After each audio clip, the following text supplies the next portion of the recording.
بسم اللہ الرحمن الرحیم السلام علیکم ورحمۃ اللہ تعالی وبرکاتہ نحمدہ ونصلی علی رسولہ الکریم اما بعد فاعوذ باللہ من الشیطان الرجیم بسم اللہ الرحمن الرحیم وما ارسلناک الا رحمۃ للعالمین صدق اللہ المولانا العظیم وصدق رسولہ النبی الکریم الصلاۃ والسلام علیک یا سیدی یا حبیبی یا رسول اللہ صلی اللہ تعالی علیہ وسلم۔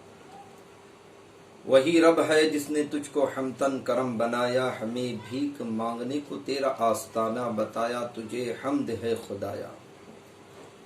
اللہ رب کریم کا احسان عظیم ہے کہ مولا تعالیٰ مجھے اور آپ کو ایمان کی لازوال نعمت سے مالا مال فرمایا۔ لہذا میں آپ کا خادم فاروق سبحانی حاضر ہوں، اللہ رب کریم تاجدار انبیاء علیہ الصلوۃ والسلام کو ساری دنیا کے لیے رحمت بنا کر کے مبعوث فرمایا۔ نبی کونین رحمت عالم صلی اللہ تعالی علیہ وسلم ہر کسی کی طرف رحمت بن کر کے تشریف لائے۔ نبی کونین رحمت عالم صلی اللہ تعالی علیہ وسلم کی شان و عظمت اللہ اکبر، جیسے کہ آپ اس ناچیز سے سنتے آ رہے ہیں، اللہ تبارک و تعالی کی بارگاہ میں کوئی بندہ مقبول یا مقروب اس وقت تک نہیں ہو سکتا جب تک بارگاہ مصطفیٰ میں وہ مقبول نہ ہو جائے۔ اسی لیے اعلیٰ حضرت فرماتے اللہ کی سرتابہ قدم شان ہے یہ انسان ہی انسان، وہ انسان ہے یہ قرآن تو ایمان بتاتا ہے انہیں، ایمان یہ کہتا ہے میری جان ہے یہ۔ اللہ کی بارگاہ میں کوئی عمل اس وقت تک مقبول نہیں ہوتا جب تک کہ بارگاہ مصطفیٰ صلی اللہ تعالی علیہ وسلم کی ذات مبارکہ سے اور آپ کی بارگاہ کا صحیح طریقے سے تعظیم و تکریم نہ کر لے۔ ایک بات قابل غور ہے، کوئی بندہ کثرت سے گناہ میں ملوث ہو جائے، گناہ پر گناہ کرے، نافرمانیوں پر نافرمانیاں کرے، اور ایک دن وہ اللہ کے حضور کھڑے ہو کر کے دعا کرے کہ مولا میں نے بہت گناہ کر لیے، میں نے تجھے بار بار ناراض کیا، میں نے تیری نافرمانی کی، مولا کریم میرے اس گناہوں کو خطاؤں کو تو معاف فرما دے، تو اللہ تعالیٰ اس کے سارے گناہوں کو معاف فرما دیتا ہے، کیونکہ اللہ تعالیٰ کریم ہے اور ضرور معاف فرمائے گا۔ لیکن خدا کی عدالت میں اللہ رب کریم کی مشیت الہی اور عدالت خداوندی میں اللہ تعالیٰ جو بندہ اس کی نافرمانی کرے اس بندے کو معاف فرما دیتا ہے، لیکن اگر کوئی بندہ اللہ تعالیٰ کی فرما برداری کرے اور بارگاہ رسالت معاب صلی اللہ تعالیٰ علیہ وسلم میں ادنی سی گستاخی کرے تو اللہ تبارک و تعالیٰ اس بندے کو معاف نہیں فرماتا۔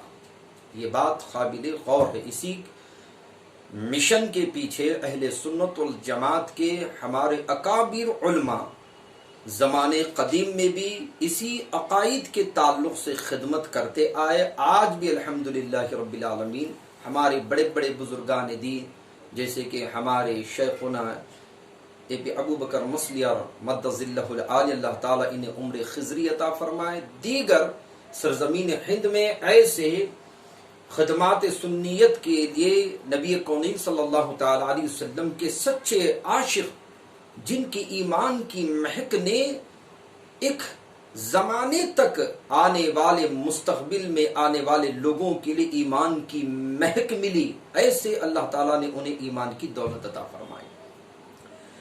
حضرات محترم، کچھ لوگوں کے یہاں آج ہمارے یہاں کچھ لوگ ہیں جو آج کے اس زمانے حال میں ہیں، نوجوان بھی ہیں، بزرگ حضرات بھی ہیں، ہر ایک دوسرے میں اتحاد، متفق، محبتانہ تعلق رکھنے کی بات کرتے ہیں۔ بات الحمدللہ رب العالمین تسلیم کی جاتی ہے اور اس کا ہونا بھی ضرور ہے، لیکن ایک بات بتائیے، اب تعلق رکھیں، اتحاد رکھیں، کسی سے متفق ہو جائیں تو ہمارے لیے فریضہ بنتا ہے کہ سامنے والے کو دیکھیں کہ یہ کیا حال والا انسان ہے، یہ کیا رکھتا ہے، اس کے پاس عقیدہ درست ہے کہ نہیں ہے، یہ ایمان کی حقیقت کو جانتا ہے کہ نہیں ہے، یہ دیکھنا ہمارا ایک اہم فریضہ ہے۔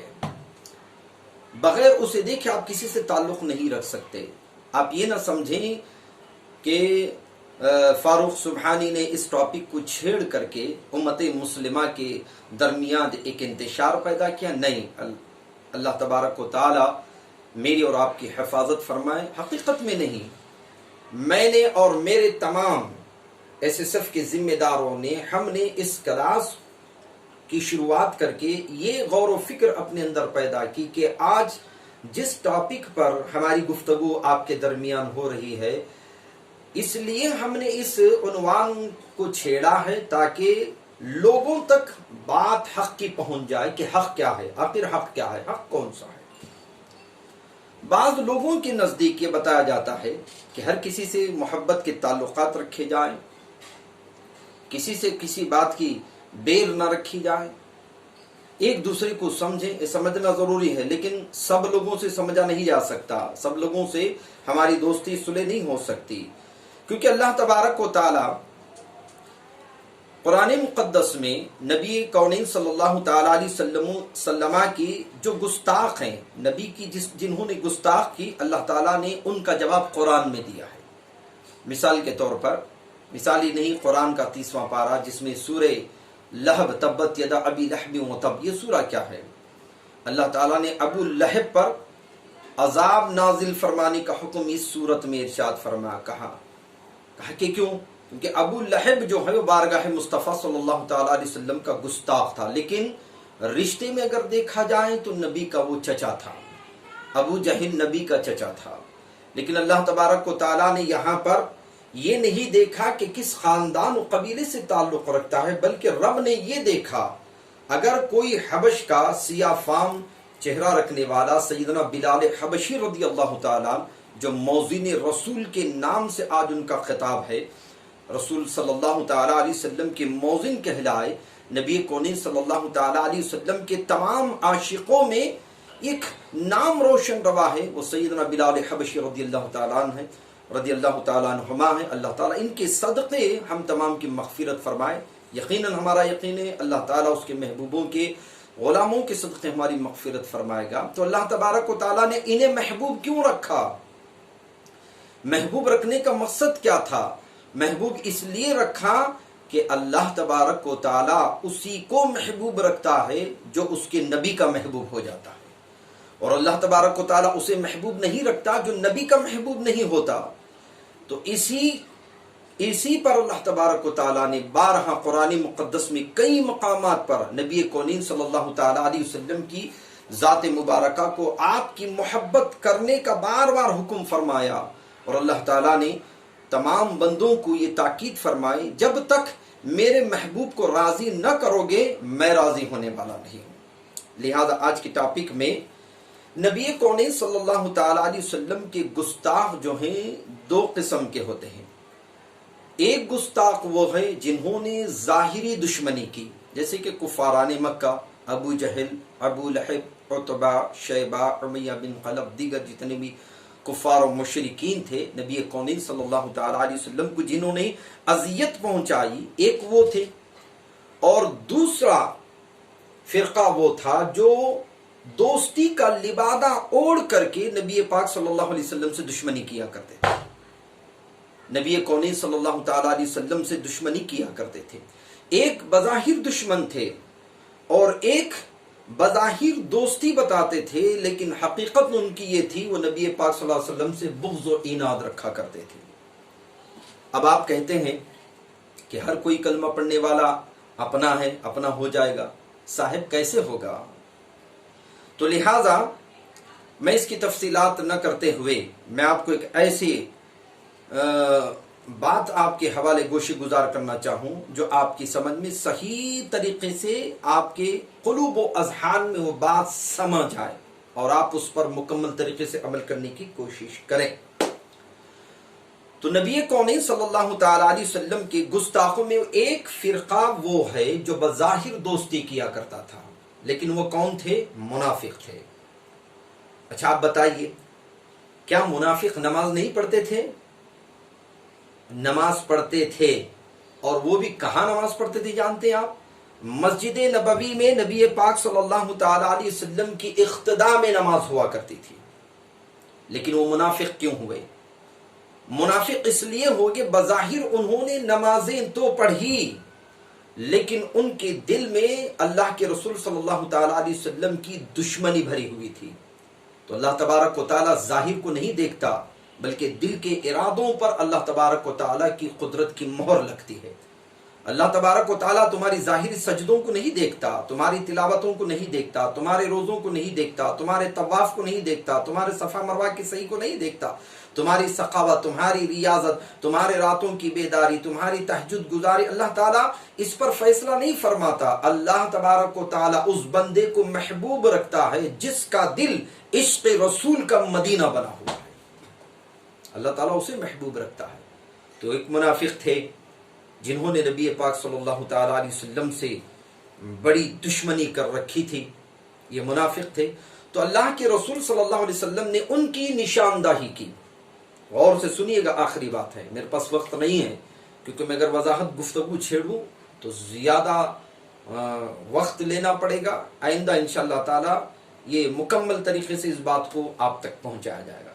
اللہ کے رسول صلی اللہ علیہ وسلم فرمایا میری امت میں آخری زمانے میں ایک فرقہ پیدا ہوگا، سنیے، اور وہ فرقے کی علامت کیا ہوگی؟ میرے مصطفیٰ کریم صلی اللہ تعالی علیہ وسلم ارشاد فرماتے ہیں ان کی آنکھ دھسی ہوگی۔ دھسی ہوگی جانتے نا آپ؟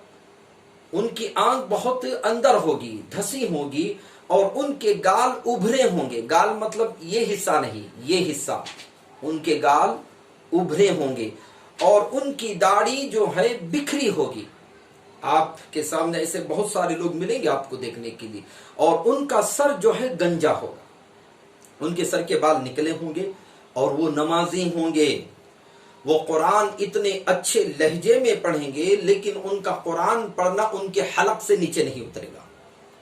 ان کی نماز تمہاری عبادتوں کے آگے۔ صحابہ کرام رضوان اللہ تعالی علیہم اجمعین سے مصطفیٰ کریم صلی اللہ علیہ وسلم فرماتے میرے صحابہ وہ لوگ عمل میں ایسے پابند ہوں گے کہ تم ان کے عمل دیکھ کر کے پریشان رہو گے، وہ نماز پڑھنے میں تم سے زیادہ سبقت لے جائیں گے، ایسی نماز پڑھیں گے، لیکن ان کا ایمان ان سے ایسے نکل جائے گا جیسے کہ تیر کمان سے نکلتا ہے یا تیر شکار سے نکل جاتا ہے۔ تو اسی لیے ہمیں بڑی عقل سلیم سے، بڑے سوچ و وچار کے ساتھ اپنے ایمان کو سنبھالنا ضروری ہے، کیونکہ میرے دوستوں دنیا میں ہمیں قائم نہیں رہنا ہے، ایک دن ہمیں موت کے لپیٹے میں آنا ضرور ہے۔ تو جب منزل قبر آئے گی، اگر وہاں نجات بھی ملے گی تو اللہ تبارک و تعالیٰ اس بندے کو قبر کے اندھیری سے نجات بھی کب دے گا؟ جب مصطفیٰ کی پہچان ہوگی۔ اسی لیے میرا، آپ کا، دیگر امت مسلمہ کا ایک بڑی اہم ذمہ داری بنتی ہے کہ ہم اپنے ایمان اور عقیدے کو سنبھالیں، ایسے لوگوں سے اپنے آپ کو، اپنے بچوں کو، اپنے بھائیوں کو، اپنے گھر کے بزرگوں کو محفوظ رکھیں، یہ ہماری ذمہ داری ہے۔ لہذا انشاءاللہ تبارک و تعالی آپ کا خادم آپ کی خدمت کے لیے دوبارہ انشاءاللہ اگلی گفتگو کے لیے حاضر رہوں گا۔ آج کے لیے اتنا کافی ہوگا۔ السلام علیکم ورحمۃ اللہ وبرکاتہ۔